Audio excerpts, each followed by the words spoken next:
Hello friend, শরীরে মেদ জমলে কী কী সমস্যার সৃষ্টি হতে পারে আজকে সে বিষয়ে আলোচনা করব।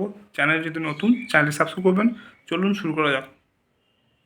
শরীরে যদি মেদ জমে, যেটাকে আমরা ওবেসিটি বলি, সেই মেদ জমলে কী কী প্রবলেম হয় আমাদের শরীরে।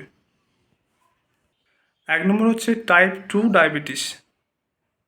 2 নম্বর হচ্ছে মেটাবলিক সিনড্রোম, যেমন উচ্চ রক্তচাপ, কার্ডিওভাস্কুলার ডিজিজ, হাই কোলেস্টেরল ইত্যাদি।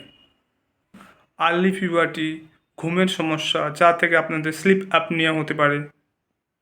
এছাড়াও হাড়ের যন্ত্রণা, polycystic ovarian syndrome, hypertension, depression. দেখা গেছে ওবেসিটিতে আক্রান্ত টিনেজদের মধ্যে আত্মহত্যার প্রবণতা বেশি। এছাড়াও হাঁপানির মতো সমস্যা হতে পারে।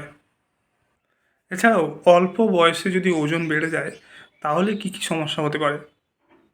হাইপারটেনশন, রক্তে কোলেস্টেরল মাত্রা বেড়ে যাওয়া, অল্প বয়সে উচ্চ রক্তচাপজনিত অসুখ, হার্টের অসুখ, টাইপ 2 ডায়াবেটিস,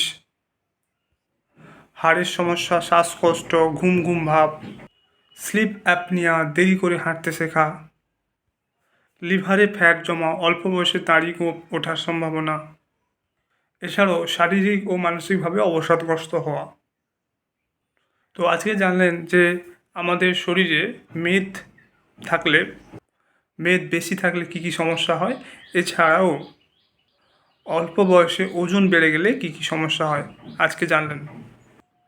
আজকের ভিডিও এই পর্যন্ত। চ্যানেলে যদি নতুন, চ্যানেলটি সাবস্ক্রাইব করবেন, ভিডিও ভালো লাগলে লাইক করবেন। Thank you for watching.